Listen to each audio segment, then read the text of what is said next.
Selamat pagi semuanya. Berjumpa lagi dengan saya dalam mata kuliah Sistem Utilitas Teknik Pangan. Hari ini kita akan membahas mengenai cleaning in place dalam industri pangan.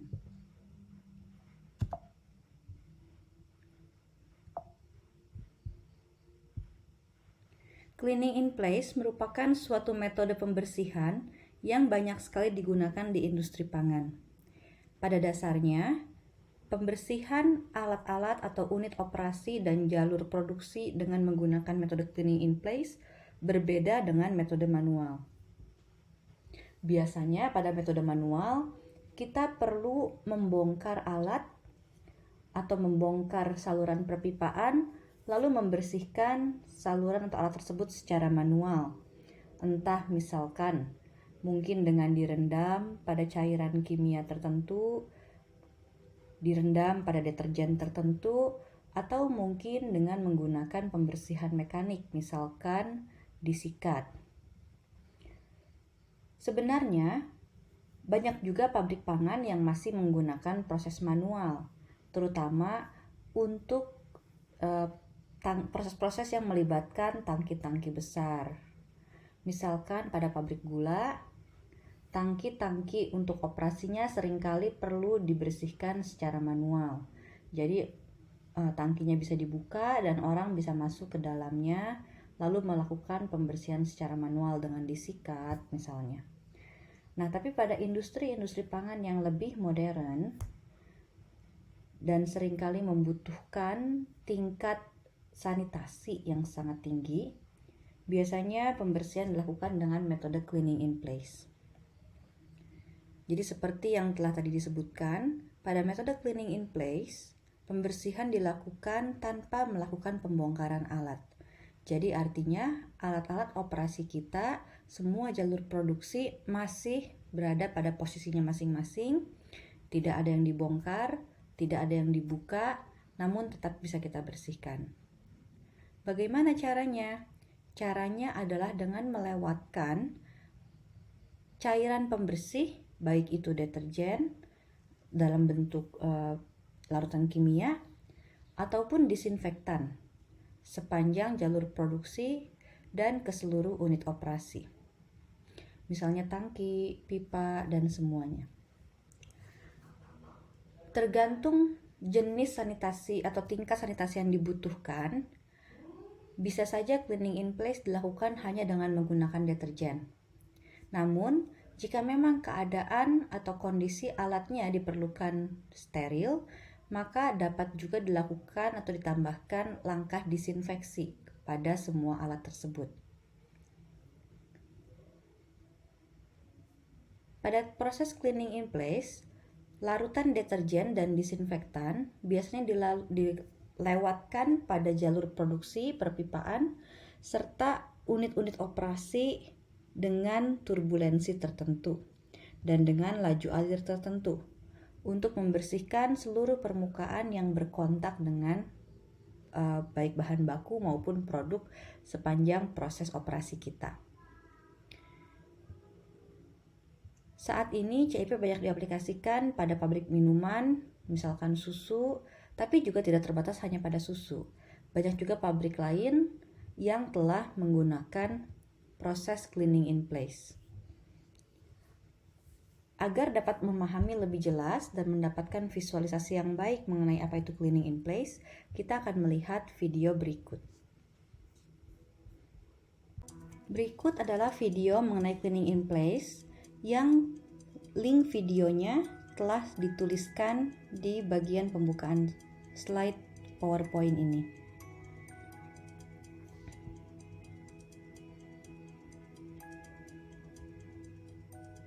Di sini kita akan melihat proses cleaning in place yang umum, biasanya terdiri dari 5 tahap. Yang pertama adalah pre-rinse atau pencucian awal, lalu pencucian dengan deterjen kaustik, disambung dengan intermediate rinse untuk membersihkan sisa-sisa deterjen kaustik, lalu final rinse, di mana di sini adalah pencucian final.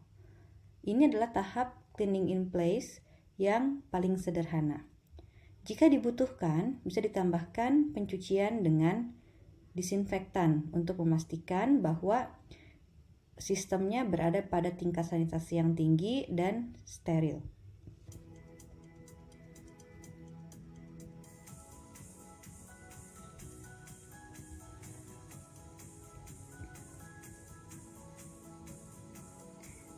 Untuk tahap pre-rinse, biasanya digunakan untuk menghilangkan bahan-bahan seperti gula dan juga sebagian dari lemak. Karena biasanya pre-rinse ini dilakukan dengan melewatkan air pada temperatur yang ditingkatkan, hangat sampai hampir panas.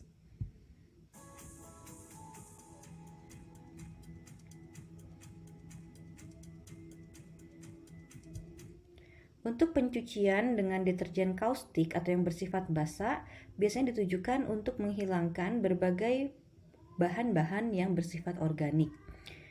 Di sini bisa digunakan berbagai jenis alkali dengan konsentrasi antara 0,5 sampai 2%.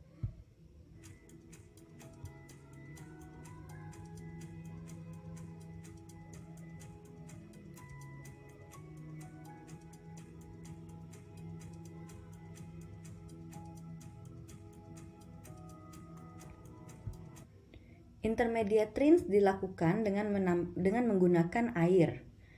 Air ini tujuannya adalah untuk menghilangkan sisa-sisa dari deterjen yang bersifat basah tadi.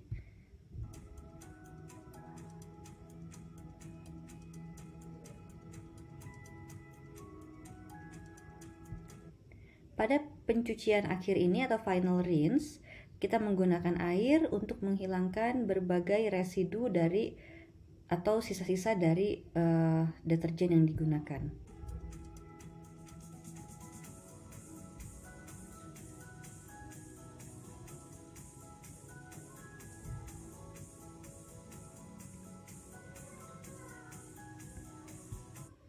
Nah, pencucian tahap sanitasi ini biasanya dilakukan untuk menghilangkan mikroorganisme yang masih terdapat pada saluran produksi ataupun unit-unit operasi kita.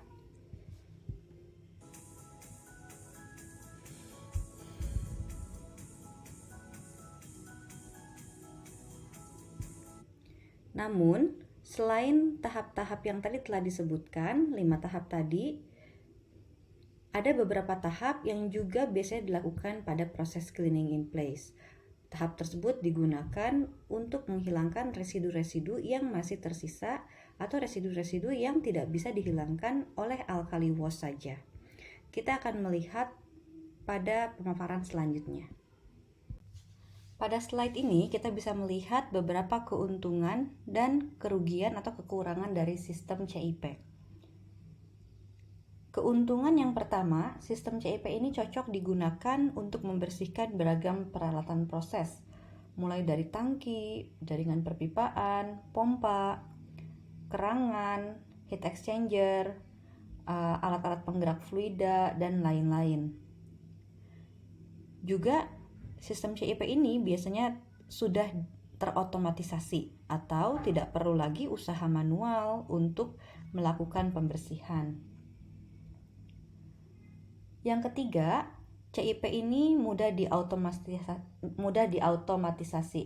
Artinya, dengan proses yang otomatis seperti ini, maka hasil dari pembersihan bisa selalu konsisten. Jadi dari pembersihan 1 ke pembersihan 2, hasilnya akan selalu konsisten, akan selalu baik. Tidak ada human error ataupun penilaian manusia dalam proses pembersihan. Jadi dengan kata lain, tidak bisa menggunakan kira-kira manusia. Semuanya sudah diotomatisasi dan sudah ada standar operating procedure-nya. Yang keempat adalah peningkatan dari higienitasnya. Artinya, pada sistem CIP, terutama pada sistem CIP biasanya selalu dilakukan pada sistem yang tertutup. Tentunya tertutup karena memang alat-alat kita tidak ada yang dibongkar. Jadi cairan pembersih hanya melewati perpipaan dan berbagai alat operasi tanpa ada kontak dengan manusia. Oleh karena itu, dengan tidak adanya kontak dengan manusia, maka proses pembersihan dapat dilakukan pada temperatur yang lebih tinggi dan pada konsentrasi pembersih atau deterjen yang lebih kuat. Selain itu, juga dapat dilakukan pada laju alir dan turbulensi yang lebih tinggi. Pada proses CIP, fluida dapat terdistribusi dengan lebih baik.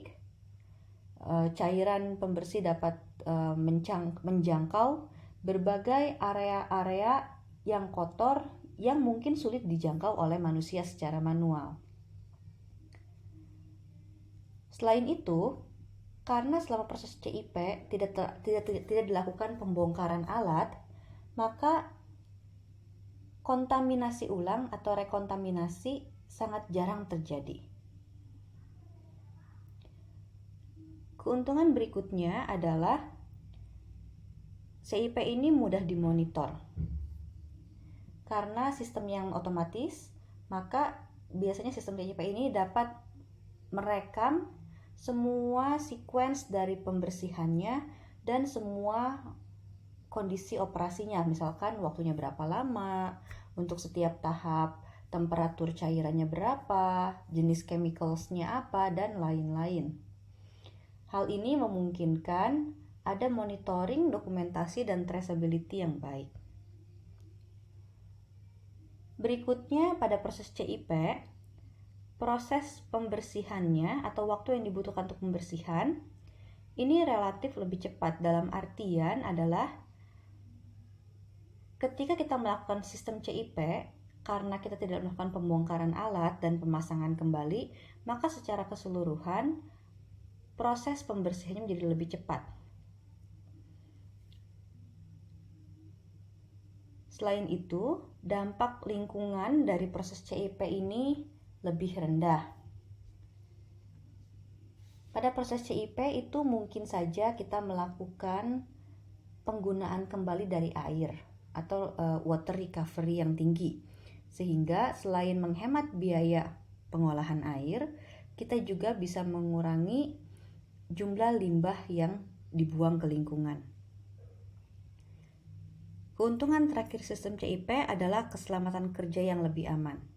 Tentunya karena memang tidak ada kontak antara manusia dengan deterjen selama proses pembersihan dengan CIP, maka manusia atau pekerja tidak terekspos pada kondisi yang berbahaya.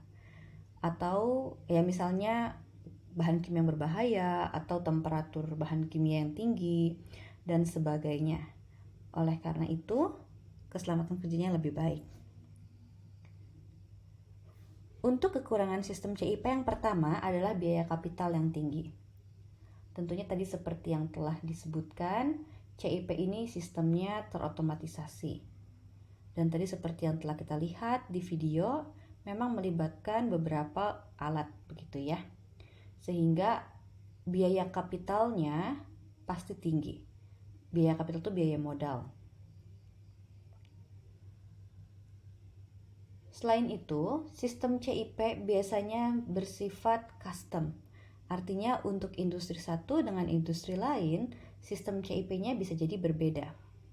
Karena setiap industri yang berbeda memiliki kotoran yang berbeda, memiliki unit operasi yang berbeda, sehingga cara pembersihannya pun pasti berbeda. Kerugian lain adalah sistem CIP ini tidak cocok untuk membersihkan pengotor tak larut yang sulit dibersihkan. Misalnya, terutama ini disoroti untuk pengotor-pengotor dari industri daging dan unggas. Kekurangan berikutnya adalah kurang fleksibel. Jadi CIP ini hanya khusus untuk area tertentu. Jadi kita tidak bisa menggunakan sistem CIP yang sama untuk area-area yang berbeda.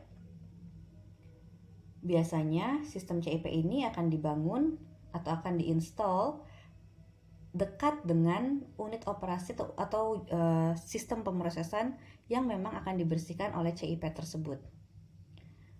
Sehingga kalau kita punya bagian lain dari pabrik yang perlu dibersihkan, kita tidak bisa dengan mudah memindahkan sistem CIP yang telah terinstall tersebut ke bagian lain. Dan yang terakhir, sistem CIP ini membutuhkan maintenance yang cukup banyak dan rumit, karena memang banyak kontrol yang diperlukan dalam sistem CIP, banyak alat-alat yang lebih sophisticated, sehingga maintenance-nya pun akan menjadi lebih rumit. Proses pembersihan alat pangan dengan menggunakan metode CIP umumnya terdiri atas 3 tahapan. Yang pertama, pengotor organik dan atau inorganik akan dibersihkan dari alat secara kimiawi dan fisik. Untuk tahap ini, kita membutuhkan agen pembersih dengan daya wetting tinggi, artinya dapat membasahi kotoran dengan baik, sehingga dia dapat mereduksi tegangan permukaan dari kotoran. Selanjutnya, deterjen atau pembersih ini bisa berpenetrasi melalui lapisan kotoran. Setelah terjadi penetrasi larutan pembersih ke kotoran, maka selanjutnya pengotor dapat terdispersikan ke dalam media pembersih. Untuk ini kita membutuhkan media pembersih atau deterjen dengan daya suspensi dan emulsifikasi yang tinggi. Hal ini terutama untuk mendispersikan kotoran-kotoran yang tak larut. Selanjutnya, setelah kotoran terdispersi ke dalam media pembersih, perlu dicegah redeposisi pengotor pada permukaan alat.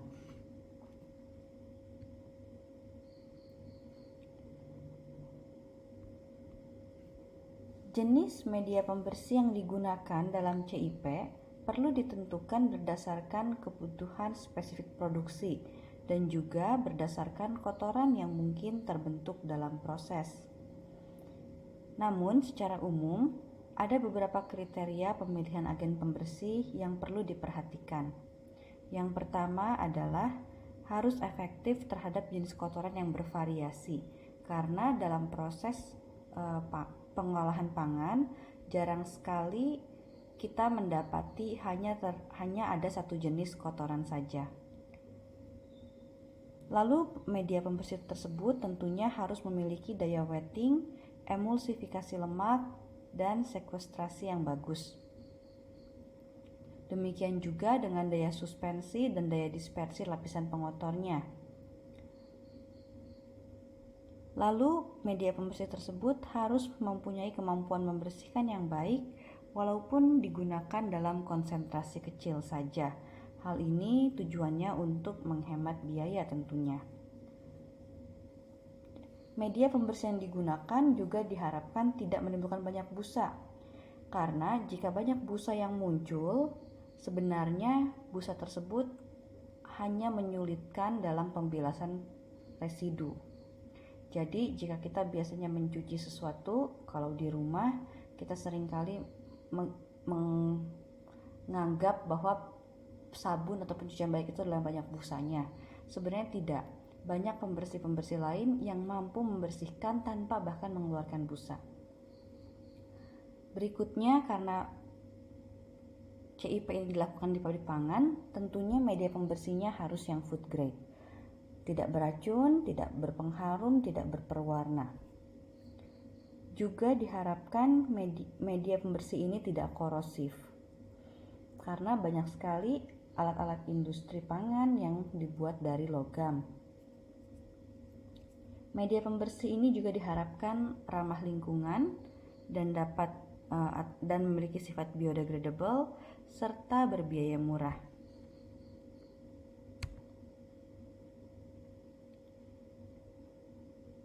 Sebenarnya tujuan akhir pembersihan itu ada macam-macam. Mungkin kita ingin agar alat-alat kita bersih secara fisik, atau mungkin juga bersih secara kimia, atau bahkan sampai dengan bersih secara mikroorganisme. Nah, untuk mendapatkan hasil-hasil pembersihan tersebut, maka ada banyak sekali jenis-jenis atau komponen-komponen media pembersih yang bisa kita pilih. Pada dasarnya, Media-media pembersih tersebut dapat kita bagi menjadi 3 bagian besar. Yang pertama adalah formulasi media pembersih basah, yang kedua media pembersih netral, dan yang ketiga adalah media pembersih yang bersifat asam. Media pembersih yang bersifat basah biasanya digunakan untuk menghilangkan zat-zat organik dan biasanya terdiri dari bahan-bahan misalnya NaOH dan KOH. NaOH dan KOH ini sangat bagus untuk menghilangkan lemak dan protein yang menempel pada alat-alat kita. KOH memiliki kemampuan membersihkan yang lebih baik, namun penggunaannya lebih jarang daripada NaOH karena KOH ini lebih mahal. Bahan lain yang terdapat dalam media pembersih bersifat basah mungkin adalah silikat, fosfat, dan fosfonat. Silikat, fosfat, dan fosfonat ini terutama bisa meningkatkan kemampuan surfaktan untuk menghilangkan pengotor. Nah, surfaktan sendiri merupakan suatu bahan yang sangat berperan dalam proses pembasahan atau juga penetrasi media pembersih ke dalam kotoran. Surfaktan ini bahan-bahan yang mempunyai kemampuan untuk menurunkan tegangan permukaan antara air dan pengotor. Bahan-bahan lain yang mungkin terdapat dalam media pembersih basah antara lain mungkin EDTA, NTA, dan sebagainya. Juga mungkin bisa ada juga hipoklorit atau hidrogen peroksida sebagai oksidator. Namun perlu diperhatikan bahwa hipoklorit atau hidrogen peroksida ini bersifat atau dapat mengakibatkan terjadinya korosi pada logam-logam yang logam-logam penyusun alat-alat operasi kita.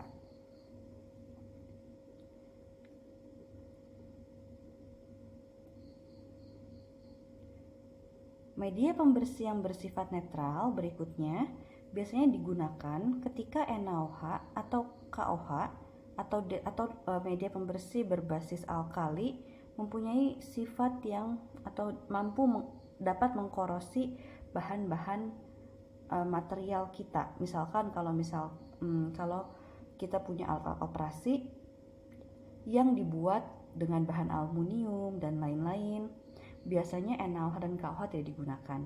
Jadi kita menggunakan bahan pembersih yang bersifat netral, pH-nya antara 6 sampai 8.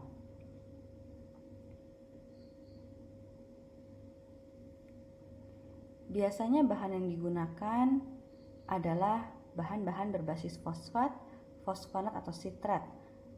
Jadi NaOH atau KOH dapat digantikan oleh fosfat, fosfonat atau sitrat. Namun, walaupun mereka memiliki kemampuan pembersihan yang sama dengan NaOH dan KOH, harganya lebih mahal, sehingga hal itu perlu diperhatikan. Selain fosfat, fosforat atau sitrat, juga terdapat enzim yang dapat digunakan sebagai media pembersih netral. Misalkan enzim protease, lipase, atau amilase yang mampu menghilangkan berbagai pengotor berbasis protein dan juga lemak dan bahkan juga karbohidrat. Namun perlu diperhatikan bahwa enzim merupakan suatu material yang berbasis protein, sehingga enzim ini sangat rentan terhadap temperatur. Nah, tadi di awal sudah saya sedikit singgung bahwa CIP ini dapat dilakukan pada temperatur hangat atau yang sedikit panas. Maka jika kita menggunakan pembersih tipe enzim, kita perlu perhatikan berapa temperatur tertinggi yang dapat kita gunakan sehingga pembersih enzim tersebut tidak terdegradasi selama proses CIP. Yang terakhir adalah media pembersih berbasis asam. Biasanya pH-nya kurang dari 2,5. Biasanya media pembersih berbasis asam ini digunakan untuk menghilangkan scale atau berbagai kotoran inorganik yang menempel pada alat atau jalur perpipaan kita. Biasanya kita bisa menggunakan berbagai jenis asam. Bisa asam inorganik atau asam yang organik. Contoh asam inorganik yang bisa digunakan antara lain asam nitrat, asam sulfat, asam fosfat, dan lain-lain. Asam-asam ini memiliki kekuatan yang tinggi, namun seringkali bersifat korosif dan juga cukup berbahaya jika sampai terkena manusia. Nah, asam-asam yang bersifat organik, misalkan asam sitrat dan yang lain-lain, itu biasanya bisa digunakan untuk pengganti asam-asam inorganik, walaupun kita membutuhkan konsentrasi yang sedikit lebih tinggi untuk asam-asam yang organik.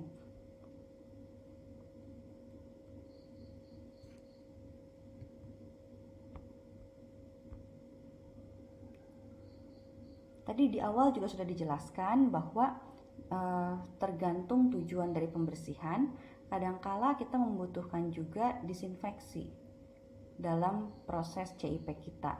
Jika kita memang menginginkan alat dan jalur produksi kita berada pada kondisi steril.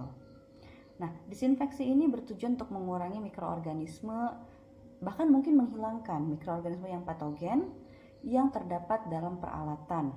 Sehingga ketika kita memulai lagi operasi, semua bahan dan produk kita akan berada pada jalur yang steril.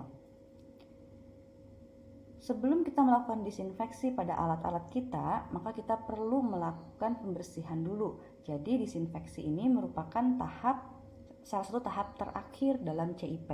Sebelum disinfeksi kita harus melakukan dulu berbagai cleaning, baik itu alkali cleaning atau acid cleaning, untuk memastikan tidak ada deposit kotoran yang masih menempel pada permukaan. Biasanya bahan-bahan disinfektan bisa dibagi menjadi 4 berdasarkan cara kerjanya. Yang pertama adalah disinfektan yang mempunyai sifat oksidasi, di mana sifat oksidasinya ini membantu menghilangkan mikroorganisme. Yang kedua adalah disinfektan yang sifatnya non-oksidasi, sehingga disinfektan jenis ini dapat menginaktivasi atau menghilangkan mikroorganisme dengan membuat atau melakukan reaksi kompleks di luar maupun di dalam sel mikrobial. Yang berikutnya adalah agen buffer, dan yang terakhir adalah jenis-jenis surfaktan non-ionik atau ionik yang dapat digunakan sebagai disinfektan.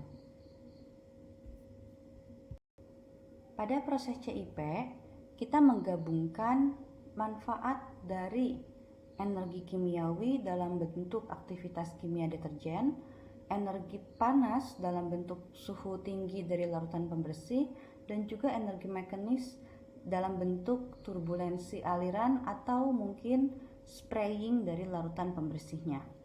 Nah, efektivitas dari proses CIP sendiri dapat beragam dan dipengaruhi oleh banyak faktor. Kita bisa melihat ada 9 faktor yang berpengaruh terhadap efektivitas proses CIP di sini. Berikutnya kita akan membahas beberapa faktor yang ada di slide ini. Yang pertama adalah konsentrasi deterjen. Pemilihan konsentrasi deterjen harus ditentukan berdasarkan tipe kotoran dan bagian alat yang paling sulit dibersihkan. Jadi kita harus men-set konsentrasi deterjen yang cocok untuk bagian alat atau jenis pengotor yang paling sulit dibersihkan dari sistem kita. Nah, tapi yang menarik diketahui bahwa contohnya pada pabrik susu tidak selalu deterjen dengan konsentrasi tinggi mampu membersihkan dengan baik.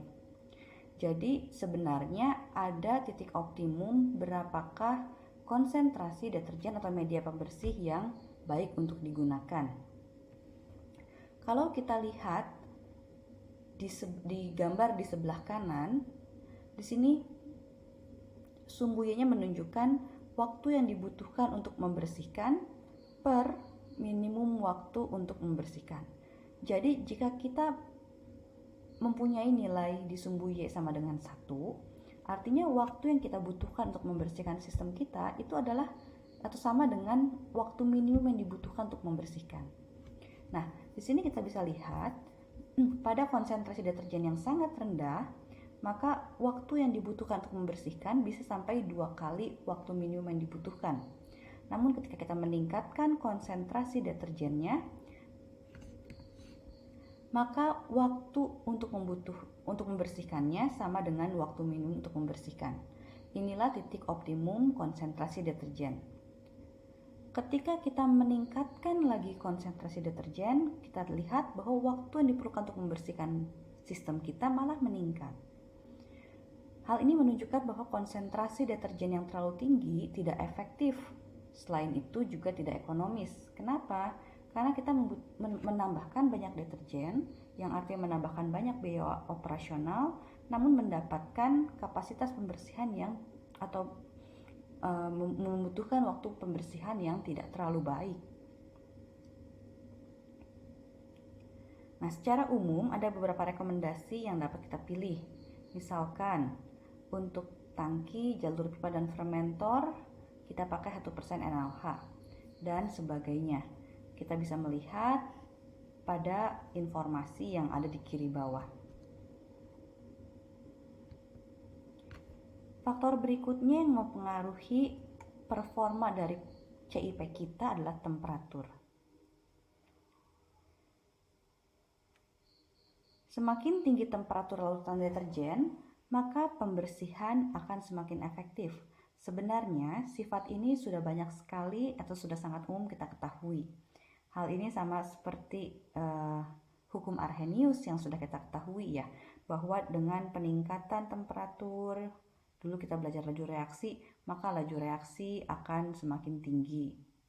Nah, kalau kita lihat juga di gambar sebelah kanan, dengan peningkatan temperatur cairan pembersih, maka waktu yang dibutuhkan untuk membersihkan semakin turun. Maaf, gambarnya sedikit terpotong. Sumbu Y pada gambar ini adalah rasio antara waktu untuk pembersihan dibagi dengan waktu untuk pembersihan pada 75 derajat Celcius. Sehingga pada 75 derajat Celcius kita bisa lihat nilainya adalah 1. Dengan peningkatan temperatur, waktu yang dibutuhkan juga semakin menurun. Selain menurunkan waktu pembersihan, temperatur media pembersih yang tinggi juga dapat mencegah redeposisi kotoran dalam jalur produksi. Rekomendasi umum untuk pembersihan dapat kita lihat pada informasi di kiri bawah. Perhatikan bahwa pada larutan CIP yang bersifat enzimatik, temperatur yang tertinggi yang bisa digunakan adalah 55 derajat Celcius untuk menghindari denaturasi atau kerusakan dari enzim tersebut.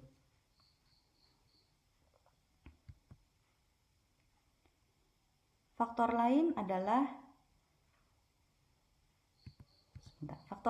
adalah laju alir dan juga turbulensi dari aliran. Pada dasarnya, semakin tinggi laju alir dari media pembersih, maka waktu yang dibutuhkan untuk pembersihan juga akan semakin rendah. Hal tersebut dapat kita lihat pada grafik di samping. Sumbu Y pada grafik di samping adalah rasio antara waktu pembersihan terhadap waktu untuk pembersihan pada kecepatan fouling. Jadi, dengan adanya kecepatan yang tinggi, kecepatan media pembersih yang tinggi, tentunya kita akan memiliki turbulensi yang lebih baik. Dengan turbulensi yang lebih baik, maka kita bisa membersihkan atau memberikan gaya geser pada kotoran yang menempel dengan lebih baik. Artinya, kita membutuhkan waktu yang lebih sedikit untuk melakukan pembersihan. Ada beberapa rule of thumb mengenai laju alir ini. Yang pertama adalah laju minimum untuk pembersihan efektif 0,2 meter per second. Maka kita dari situ bisa menghitung berapakah laju alir yang diperlukan dalam pipa utama, sekitar 1,5 meter per second. Namun, perlu diperhatikan bahwa laju alir juga tidak dapat diset terlalu tinggi. Ketika laju alir terlalu tinggi, dapat terjadi pipe hammer, terutama jika aliran kita mengalir pada jalur perpipaan yang bukan hanya terdiri dari pipa lurus. Misalkan kalau ada belokan, kalau ada T, atau kalau ada penyatuan aliran, maka bisa terjadi pipe hammer pada fitting-fitting tersebut. Yang dimaksud dengan pipe hammer adalah laju alir cairan yang terlalu tinggi sehingga menabrak dinding dari saluran dan menyebabkan kerusakan pada saluran tersebut. Nah, melihat pentingnya laju alir terhadap efisiensi dari CIP, maka kita mengetahui bahwa ketika kita memiliki banyak aliran yang paralel, misalkan dari satu pipa besar lalu terbagi menjadi beberapa aliran, laju alir pada pipa-pipa yang terbagi tersebut akan menjadi sulit untuk ditentukan. Nah, ketika itu terjadi, maka kita tidak bisa memastikan bahwa efisiensi CIP kita pada setiap pipa itu sama. Oleh karena itu, biasanya pada sistem CIP, karena sulitnya pengendalian laju alir tersebut pada pipa-pipa yang bercabang, maka biasanya CIP dilakukan secara simultan tanpa aliran paralel.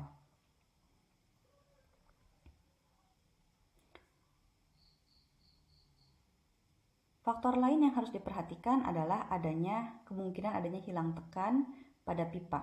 Jadi kalau kita mengingat kembali mata kuliah mekanika fluida, kita tahu bahwa aliran fluida pada pipa lurus mengalami yang disebut sebagai hilang tekan karena adanya gesekan.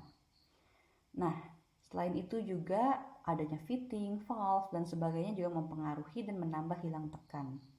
Maka tentunya kita perlu memperhatikan kemungkinan adanya hilang tekan tersebut sepanjang jalannya media pembersih kita dalam pipa.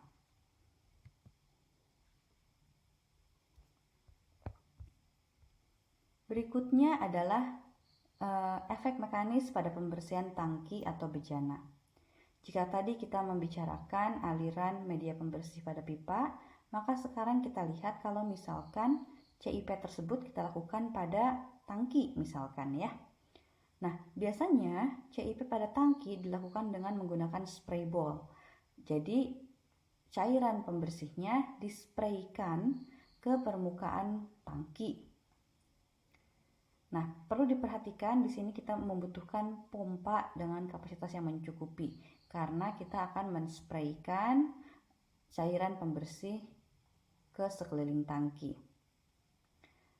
Biasanya kapasitas pompanya sekitar 10 meter kubik per jam. Dan nanti ketika setelah dispray, maka cairan CIP-nya akan mengumpul di bagian bawah tangki dan perlu dikeluarkan. Pengeluaran cairan CIP dari bawah tangki ini bisa dilakukan secara gravitasi, namun seringkali dibantu dengan pompa.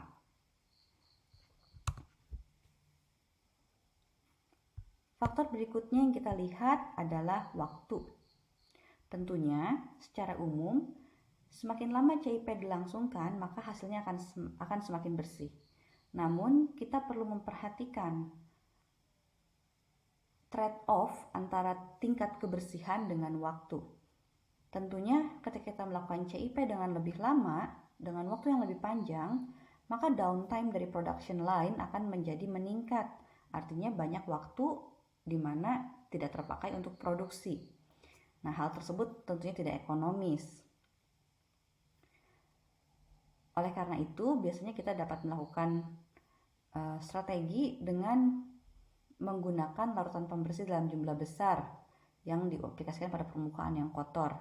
Biasanya durasi CIP itu antara 5 sampai 60 menit. Dan media pembersihnya dapat diresirkulasi agar ekonomis. Tentunya, penentuan kebutuhan waktu CIP akan dipengaruhi oleh struktur pengotor, apakah pengotornya tebal atau tipis, bahannya apa, komponennya apa, lalu level penyumbatan jika kita bicara CIP pada aliran di pipa, tipe alat yang dibersihkan, dan tentunya jenis larutan pembersihnya dan juga kondisi larutan pembersihnya. Faktor lain yang juga mempengaruhi kualitas atau efisiensi dari CIP kita adalah bagaimana kualitas air yang digunakan.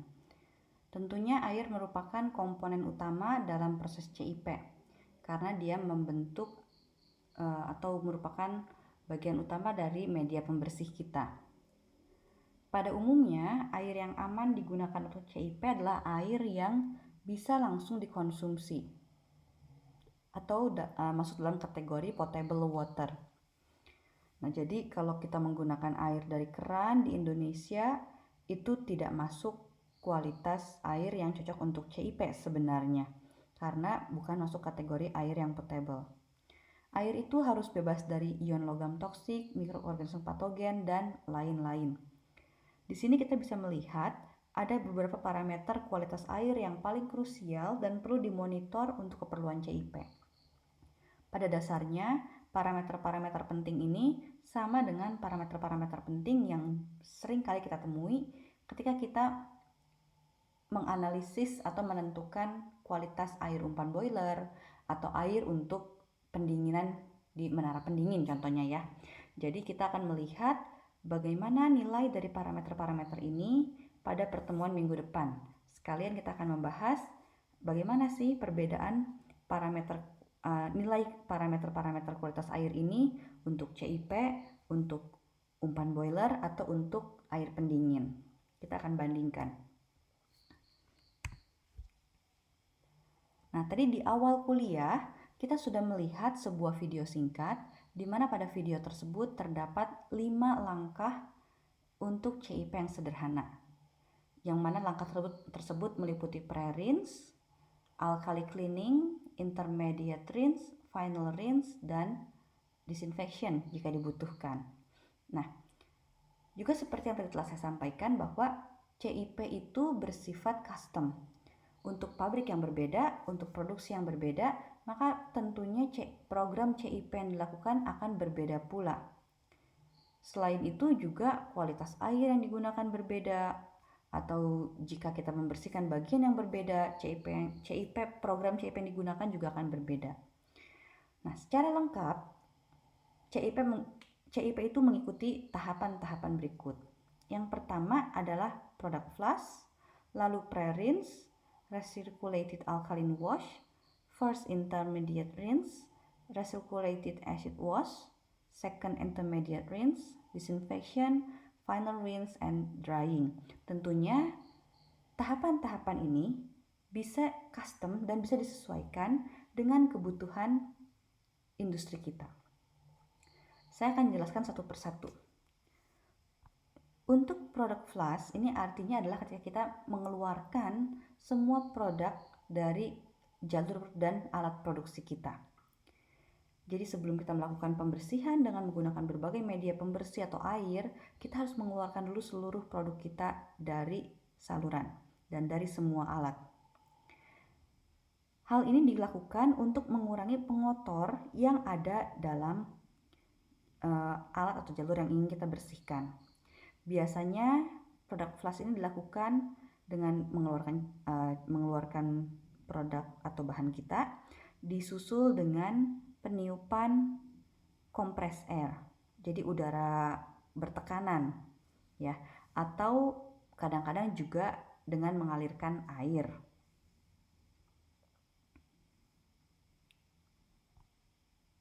Berikutnya kita masuk tahap pre-rinse.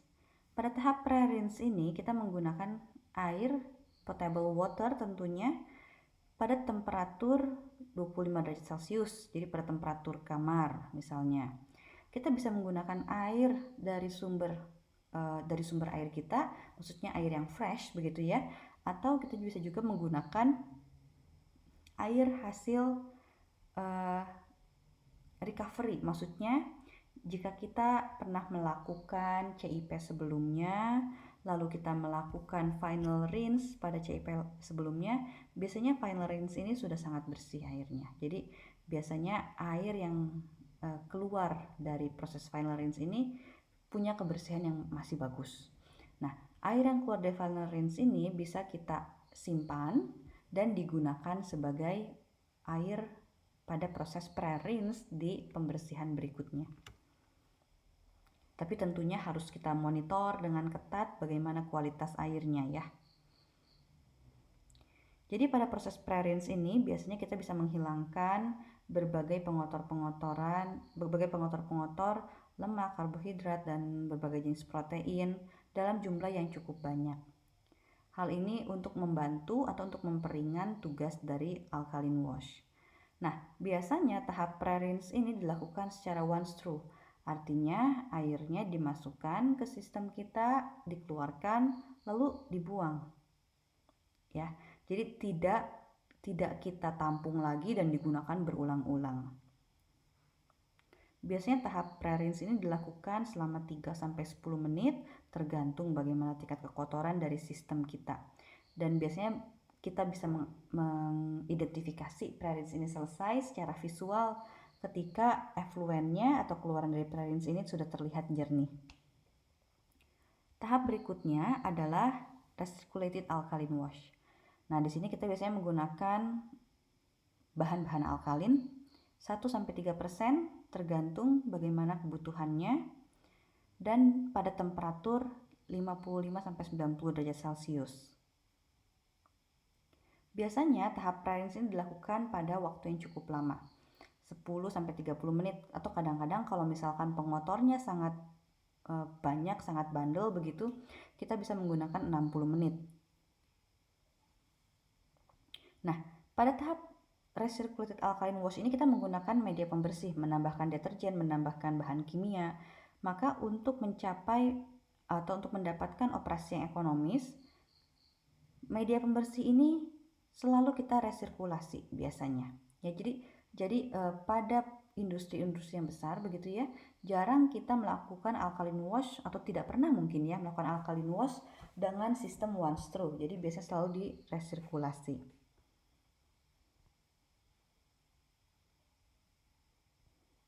Setelah recirculated alkaline wash, kita melakukan first intermediate rinse.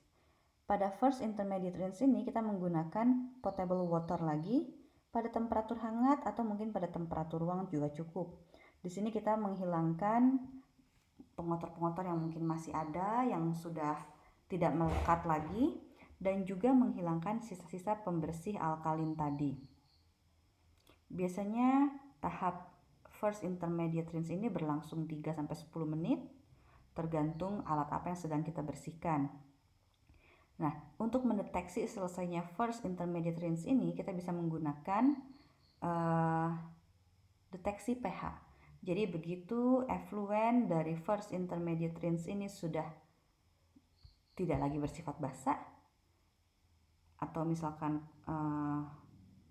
misalkan tidak lagi bersifat basah, kita bisa menyatakan bahwa oke, first intermediate rinse-nya selesai.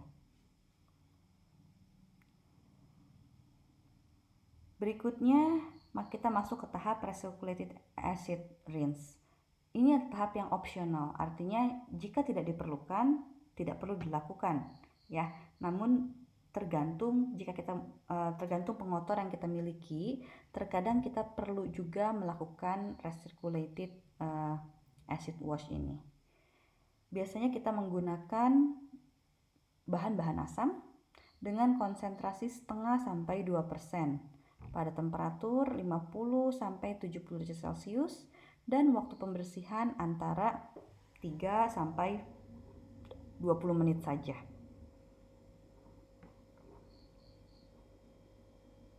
Di sini kita bisa menghilangkan pengotor-pengotor yang berbasis mineral, di mana alkaline wash tidak dapat menghilangkan pengotor jenis tersebut.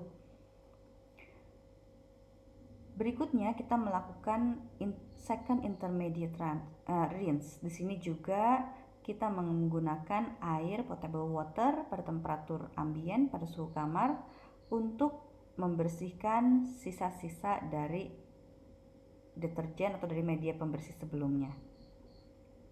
Jika setelah ini tidak dikehendaki adanya disinfeksi, artinya tidak perlu disinfeksi, maka second intermediate rinse ini atau air yang digunakan pada second intermediate rinse ini bisa juga digunakan pada temperatur yang ditingkatkan, pada temperatur yang cukup tinggi, ya, supaya nanti setelah selesai second intermediate rinse segala unit operasi dan jalur-jalur kita cepat kering, begitu ya.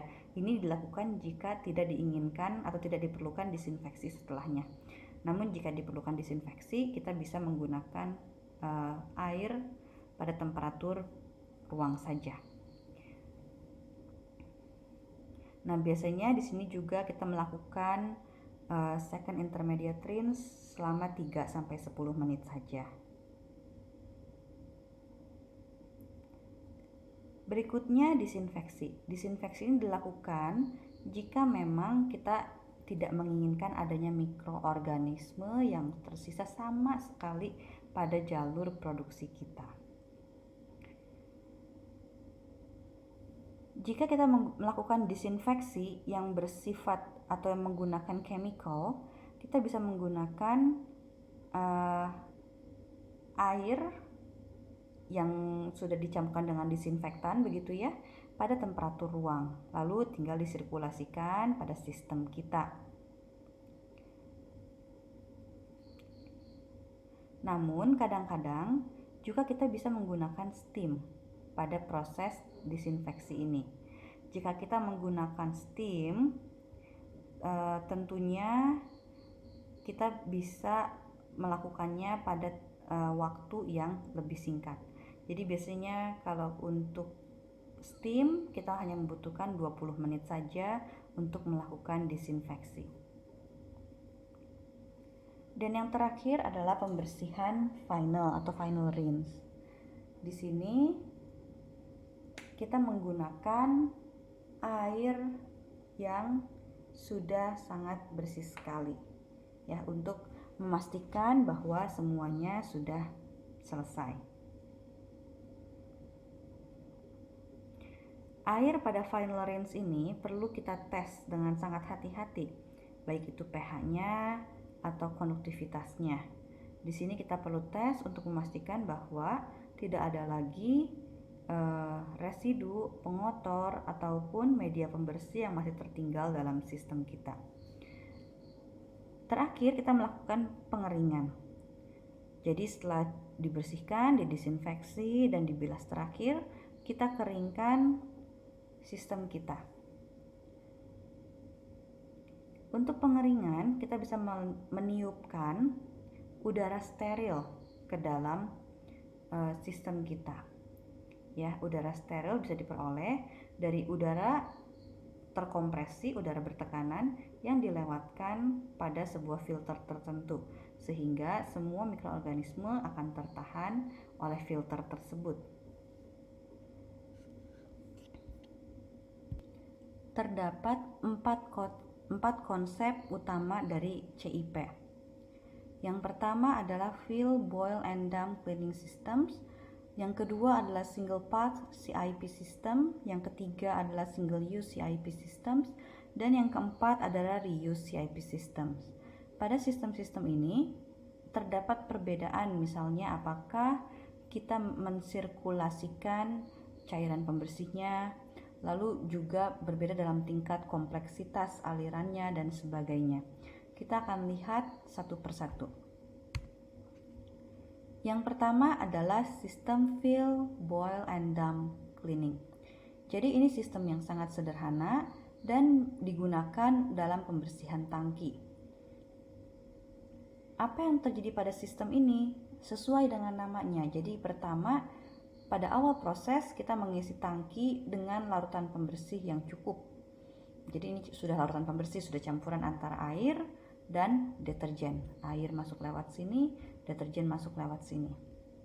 Selanjutnya, larutan pembersih ini dididihkan, boil ya. Dididihkan sampai dan didiamkan dalam tangki sampai waktu tertentu. Selanjutnya, cairan yang telah terbentuk tadi, cairan pembersih yang telah terbentuk tadi dikeluarkan lewat pipa.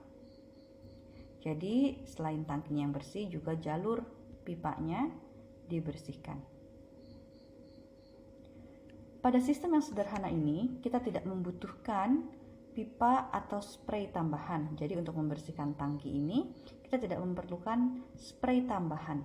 Ya, jadi hanya memasukkan cairan pembersih dan air dicampurkan langsung di sini dan lalu di drain lewat jaringan perpipaannya.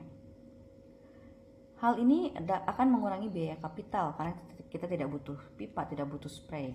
Namun tentunya membutuhkan tambahan waktu dan energi untuk mendidihkan larutan sebanyak itu, di mana ini akan meningkatkan biaya operasional. Pada sistem ini, cairan pembersih tidak disirkulasikan. Ya, artinya cairan pembersih ini langsung dibuang.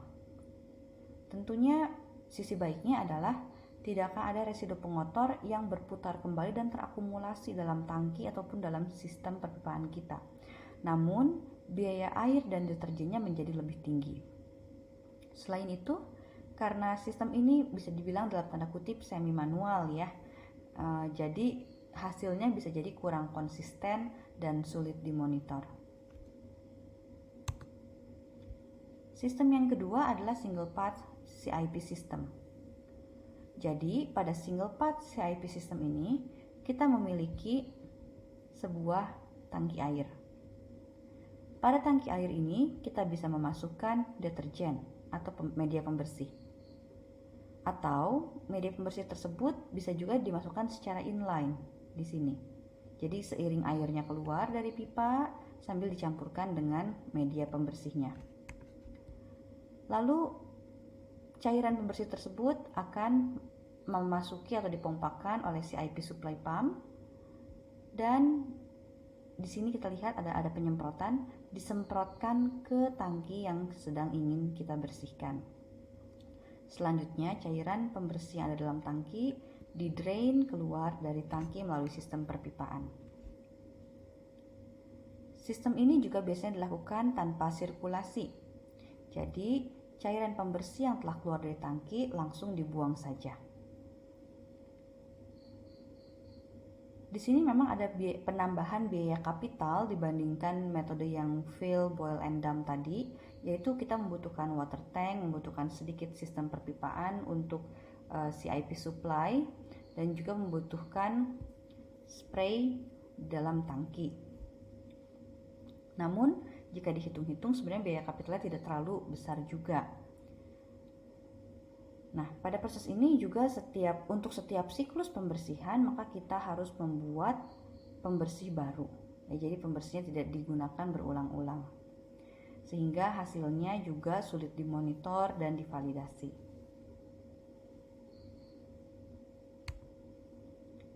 Sistem yang ketiga adalah single use CIP system. Nah, jadi pada single use CIP system ini juga sekali lagi cairan pembersih yang kita gunakan itu biasanya tidak disirkulasi, jadi dibuang. Di sini untuk sistem ini,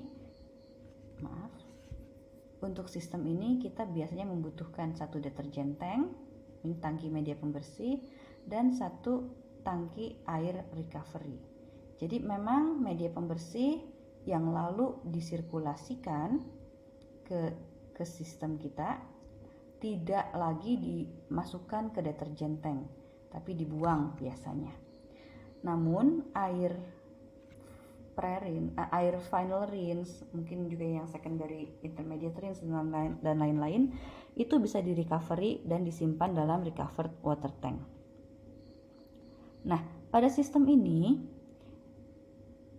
kita biasanya menempatkan sistem ini dekat dengan alat atau jaringan yang sedang ingin kita bersihkan.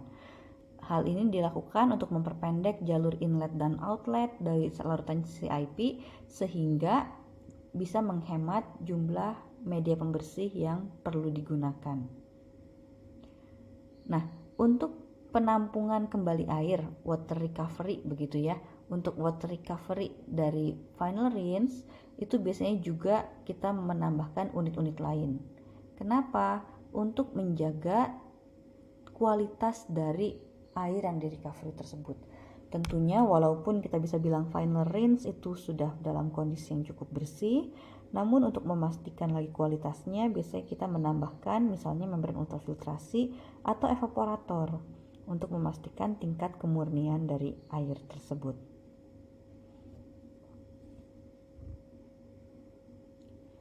Nah, pemanasan dari media pembersih maupun dari air rinsing pada proses single use CIP system ini dilakukan dengan menggunakan heat exchanger. Di sini kita bisa lihat ada steam untuk memanaskan larutan CIP yang mengalir.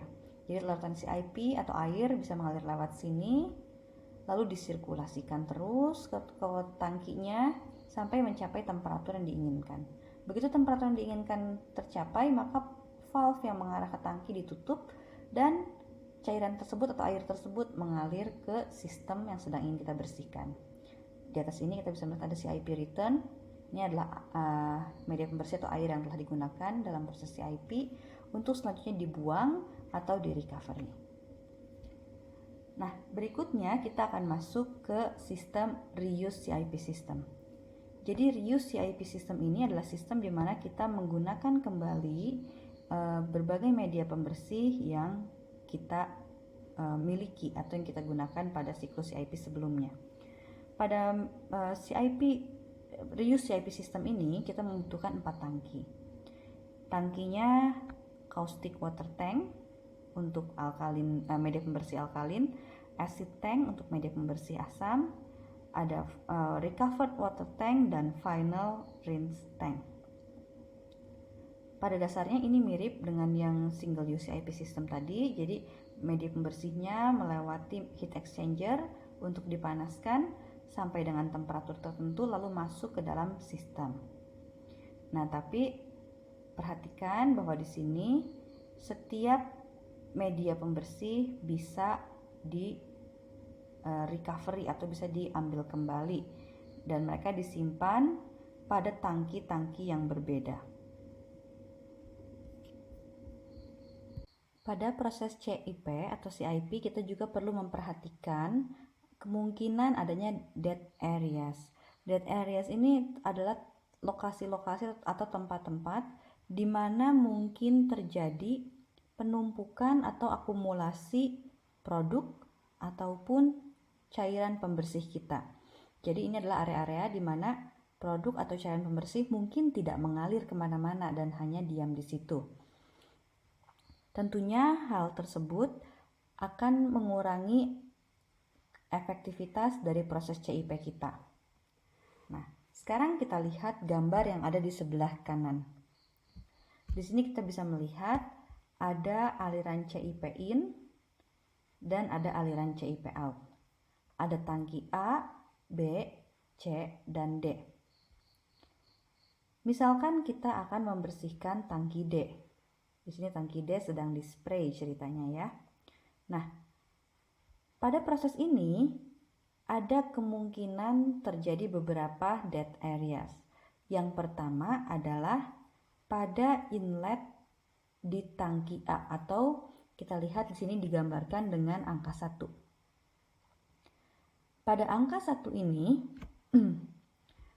kita lihat bahwa valve-nya tidak berada tepat atau dekat sekali dengan persimpangan. Pada kondisi ini, ketika kita punya aliran CIP yang masuk menuju tangki D, maka akan ada bagian di mana cairan pembersih kita masuk ke dalam pipa di sini.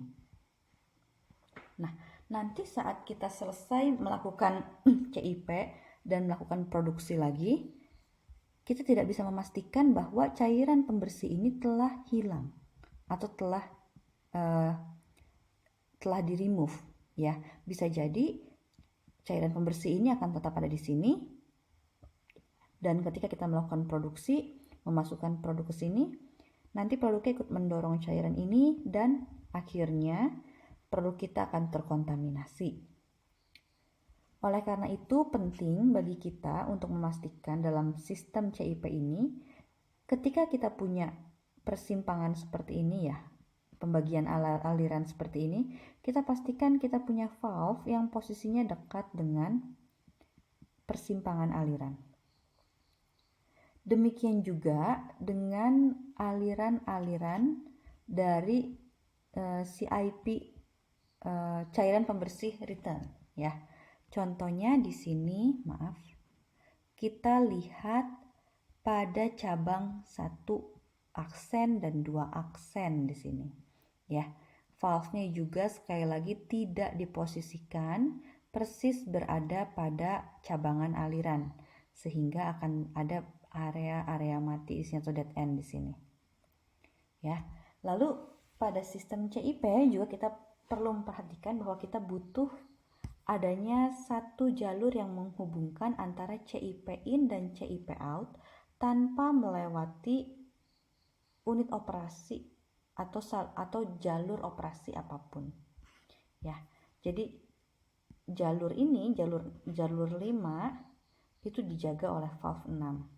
Jadi kalau kita sedang operasi tentunya valve 6 ini ditutup ya. Jadi nggak mungkin ada produk yang masuk ke dalam jalur 5. Nah, gunanya jalur 5 adalah untuk memudahkan pembuangan larutan dari jalur CIP supply ke CIP return. Juga memastikan bahwa semua larutan CIP sudah di-flush ya, sudah di-flush dan dibersihkan.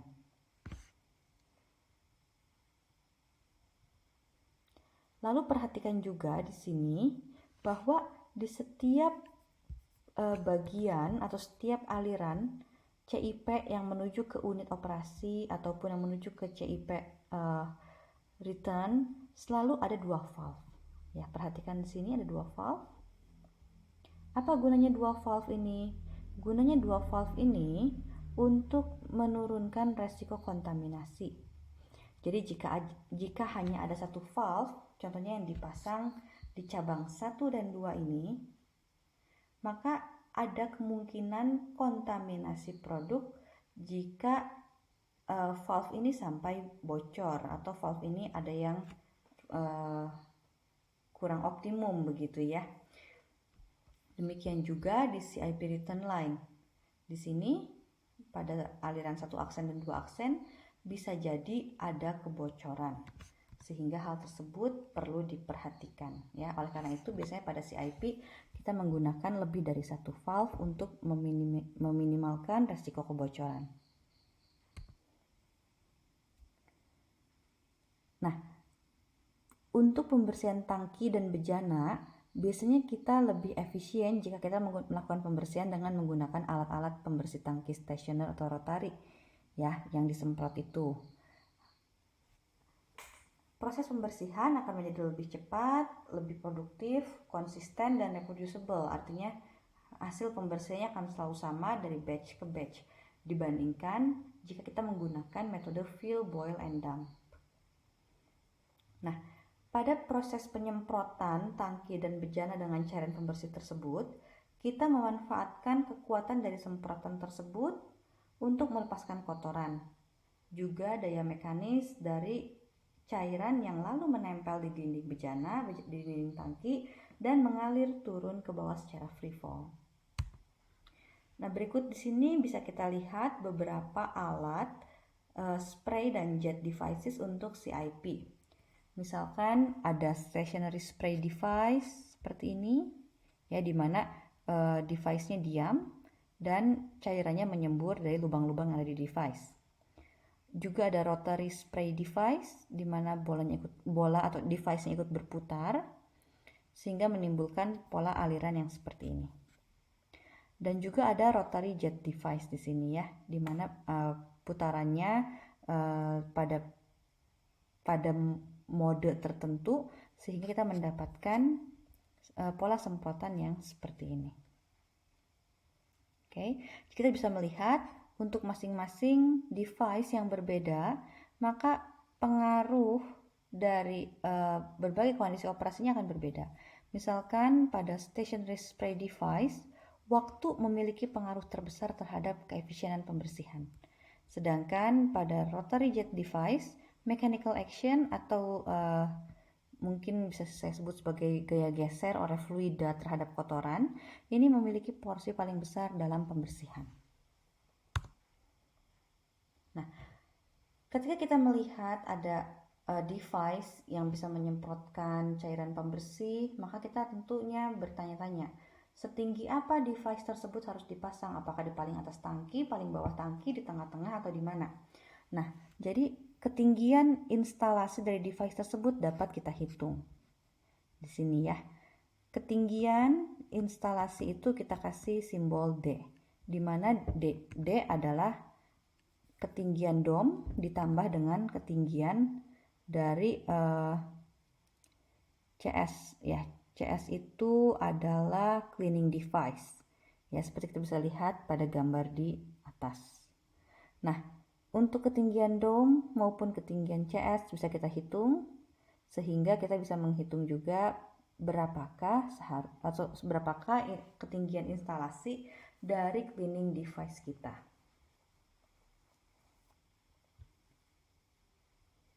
Namun untuk tangki-tangki yang standar untuk rule of thumb begitu ya, kita bisa memasang device pembersih kita pada ketinggian 0,25 dari tinggi tangki.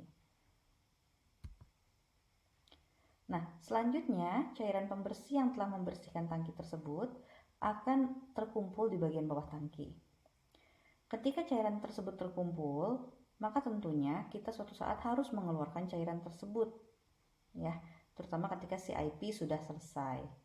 Nah, ketika kita mengeluarkan cairan tersebut dari bawah tangki, seringkali muncul yang namanya vortex ya. Saya mudah-mudahan masih ingat apa itu vortex.